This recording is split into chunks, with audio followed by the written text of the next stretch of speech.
यत्रा सुपर्णा अमृतस्य भागमनिमेषं विदथाभिस्वरन्ति इनो विश्वस्य भुवनस्य गोपाः समाधीरः पाकमत्रा विवेश। हे ईश्वर, हम यह पठन पाठन आपको प्राप्त करने और कराने के लिए साधन के रूप में करने जा रहे हैं। इस कर्म को और इसके कर्म फल को आपको अर्पित करते हैं। ओम शांति शांति शांति। सबको सादर नमस्ते। आज का जो मंत्र है वो ऋग्वेद और अथर्ववेद दोनों में आया हुआ, और इसका स्वामी दयानंद का भाष्य भी मिलता है। ठीक है, तो देखो यहाँ पर कहा है यत्रा सुपर्णा। अब है तो यत्र, लेकिन क्या कहा मंत्र में यत्रा, ये वैदिक प्रयोग है। क्यों जी आचार्य जी? हाँ, मंत्र यत्रा होता नहीं है, यत्र होता है। यहाँ पर कहा दिया है यत्रा सुपर्णा, तो है तो शब्दार्थ में यत्र है। ठीक है, शब्दार्थ में क्या दिया है यत्र, तो वास्तव में यत्र है, लेकिन वैदिक प्रयोग होने से इसको यत्रा कर दिया गया है। वैदिक ही साधु मानना चाहिए। हाँ, वैदिक जो होगा वही साधु मानना, वही श्रेष्ठ है जो वैदिक प्रयोग होता है। ऐसे ही आर्या ज्योतिरग्रह एक और आता है मंत्र में, आर्या, वो भी आर्य है, लेकिन वेद में क्या आ गया है आर्या, वहाँ भी ऐसे वैदिक प्रयोग हुआ है आर्या ज्योति अग्रह।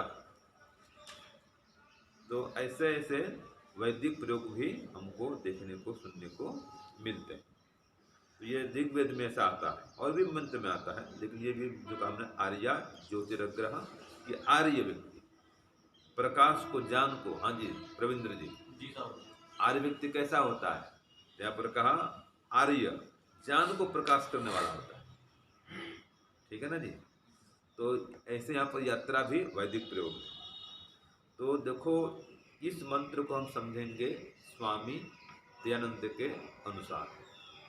तो इसमें ये कहा है कि जो ईश्वर का साक्षात्कार कर चुके हैं, इस मंत्र के 3 भाव निकलते हैं, वे घूम घूम कर वेद का प्रचार करें। प्रथम संदेश स्वामी दयानंद के अनुसार। दूसरा, जो ईश्वर साक्षात्कार नहीं किए हैं और योगाभ्यास में रत हैं, लीन हैं, समाधि प्राप्ति हेतु प्रयत्नशील हैं, वे अधिक जोर लगाएं, योगाभ्यास में अधिक जोर लगाएं, प्रचार में कम जाएं, कम करें। प्रचार करें लेकिन कम, उसमें अपना परीक्षण करें कि मेरे क्लेश कितने बचे हुए हैं। जब संसार का आकर्षण आएगा तो आपको पता चलेगा कि आपका स्तर कितना ऊंचा उठाए और कितना ऊंचा उठाना बाकी है। तो बीच बीच में प्रचार में भी जाना चाहिए।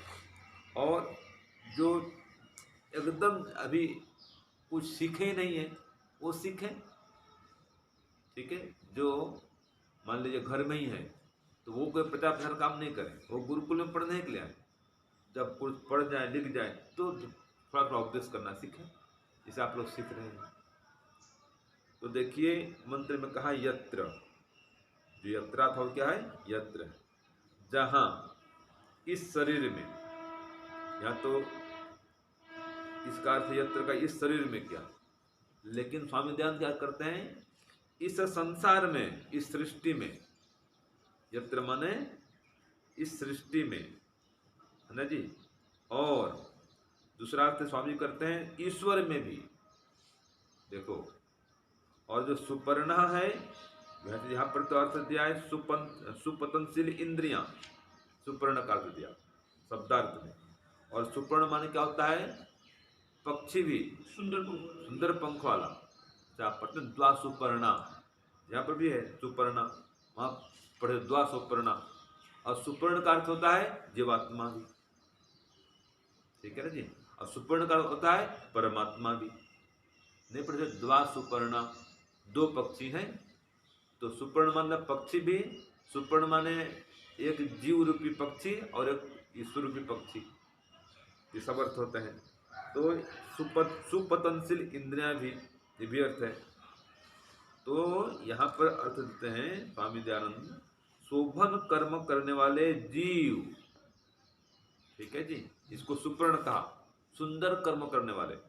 जैसे पक्षी अपने पंख से ऊपर, ये चिड़िया आदि ऊपर उड़ते हैं ना जी, ऐसे योगी भी योगाभ्यास से ऊपर उड़ता है, योगाभ्यास में समाधि की ओर बढ़ता है। तो सुपर्ण जो योगी गण है, वे अनिमेषम, अनिमेषम माने यहाँ पर दिया निरंतर, लेकिन स्वामी जी कहते हैं अपलक, अपलक माने बिना पलक झुके, अनिमेषम। निमेष माने क्या होता है, पलक झपकते ना, निमेष उन्मेष नहीं बोलते हैं, आँख खोलना आँख बंद करना, ये तो है अनिमेषम।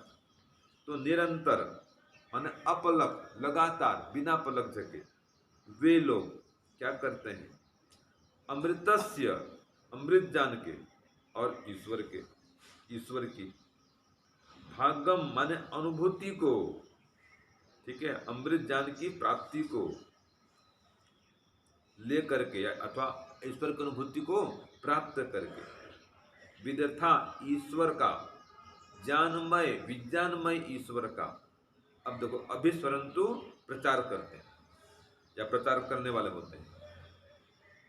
तो क्या सार निकला कि ऐसे जो योगी गण होते हैं, स्वामी दयानंद के अनुसार कर रहा हूँ, इस संसार में या ईश्वर में रहते हुए, शोभन कर्म करते हुए जो योगी गण हैं, श्रेष्ठ जीव हैं, वे लोग निरंतर, अपलक माने निरंतर, अनिमेषम निरंतर, है ना, और ईश्वर का, विज्ञानमय ईश्वर का सेवन करते हुए, ठीक है, उनके उसकी अनुभूति करते हुए, उसके ही ज्ञान विज्ञान का फिर प्रचार करते हैं, अभिस्वरंती, उसका उपदेश करते हैं, प्रचार करते हैं, ठीक है जी। कौन लोग,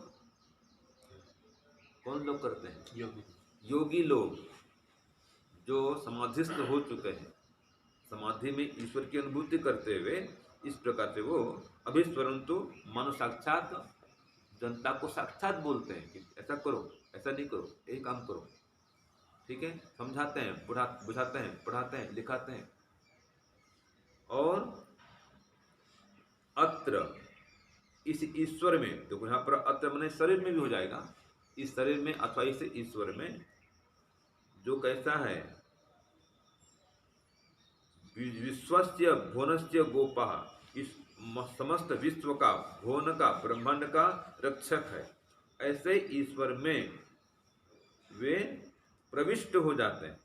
ये स्वामी जी लिखते हैं, ईश्वर की अनुभूति करते हुए जो समस्त भुवनों का गोपा है, गोपा माने रक्षक, ईश्वर, उसी ईश्वर में, इन्ह माने ईश्वर दिया ना भाई, तो विश्व के, ब्रह्मांड के रक्षक ईश्वर में वे लोग प्रविष्ट होते हैं या उसमें रहते हैं। आगे आया है ना इसमें, अविवेश आया ना, अविवेश, प्रविष्ट होते हैं, प्रविष्ट होवे, तीनों चलता है। वेद में प्रविष्ट होते थे, ये भी अर्थ होगा, प्रविष्ट होवे और प्रविष्ट हो रहे हैं, प्रविष्ट होते हैं, ये सब अर्थ चल जाएगा। वेद की भाषा ऐसी होती है। तो सह धीर पाकम आविवेश, तो इस प्रकार से जो ध्यानवान मनुष्य है, धीर मन क्या कहा यहाँ पर, ध्यानवान मनुष्य, जो ध्यानवान मनुष्य है वह, ठीक है जी, पाकम, मुझ पक्तव्य में, यहाँ पर ये अर्थ दिया ना, पाकम अर्थात अपरिपक्व में, जो भी पक्तव्य है, पक्तव्य माने पकने के योग्य है, पकाने के योग्य है, मन अभी अपरिपक्व है, तो ऐसे अपरिपक्व, पकने के योग्य मनुष्यों को वो जो योगी है वो उपदेश करे, आविवेश, स्वयं उसके अंदर प्रविष्ट हो जाए, किसके माध्यम से, अपने ज्ञान के माध्यम, उनके अंतःकरण में बैठ जाए। कौन बैठ जाए, वो जो योगी है, ठीक है। तो योगी जो है, जो विशेष वेद का विद्वान है, वो इस प्रकार से ईश्वरीय ज्ञान विज्ञान का प्रचार प्रसार करे। ये बहुत बड़ा पुण्य कार्य है। हम जो ये रोज वेद का उपदेश कर रहे हैं, सैकड़ों आदमी सुनते हैं, ये क्या है? पुण्य कार्य है। और जो सुन करके इसको और सुनाएंगे, मान लीजिए हमारा इसमें यूट्यूब में आ गया, अब इस वीडियो को और भी लोग जगह जगह भेजेंगे तो वो भी वेद प्रचार में सहायक होंगे। हमने उपदेश कर दिया और कोई सुना और उसको जगह जगह फॉरवर्ड कर दिया, तो क्या कर रहा है? वेद ज्ञान को फैला रहा है, बढ़ा रहा है, वही पुण्य कार्य है। ठीक है जी। तो जो परमपिता परमात्मा हैं वे कैसे हैं? इस विश्व के ब्रह्मांड के रक्षक हैं और निरंतर वो ज्ञान दे रहे हैं, तो हम भी निरंतर उससे ज्ञान प्राप्त करें, उसकी अनुभूति पूर्वक सब काम करें और उसके ज्ञान विज्ञान को फैलाने के लिए सतत प्रयत्नशील रहें। तो आज का जो मंत्र है विशेष मंत्र है, इसमें योगियों के लिए विशेष संदेश है। ठीक है जी। कि पहले तो हम स्वयं भी योगी समान बने और योगी बन करके फिर योग विद्या का, वेद विद्या का प्रचार और प्रसार, जन जन तक ब्रह्म विद्या को पहुंचावे। तो ये योगियों के लिए विशेष धर्म है, उनका विशेष कर्तव्य है। वैसे करते हैं, वैसे करें तो हम भी योगी बने और हम भी ऐसे करें। ठीक है जी। तो जब तक हम परिपक्व नहीं हुए हैं, पहले परिपक्व हुए, परिपक्व नहीं हुए इसका मतलब क्या है जी? अभी कच्चे हैं, योग्य नहीं बने हैं, योग्यता नहीं आई है, तो अपनी योग्यता बढ़ाएं, योग्यता बनाएं, परिपक्व होएं और परिपक्व हो करके फिर अन्यों को भी परिपक्व बनाएं, अन्यों को भी वेद का ज्ञान प्रदान करें, तो पहले खुद ज्ञानी बने। तो इस प्रकार से हम परमपिता परमात्मा की वेद विद्या का, योग विद्या का स्वयं ग्रहण करें पहले और फिर अन्यों को ग्रहण करावें, स्वयं प्राप्त करें और अन्यों को प्राप्त करावें। इसलिए हमको शरीर मिला हुआ है। इसलिए कहा है यद्ध्वम अभिशात तना गिरा, कि हम तन मन धन से परोपकार करें, वेद का प्रचार और प्रसार करें। ये परमात्मा का संदेश है। ओम शांति ओम शम। सबको सादर नमस्ते।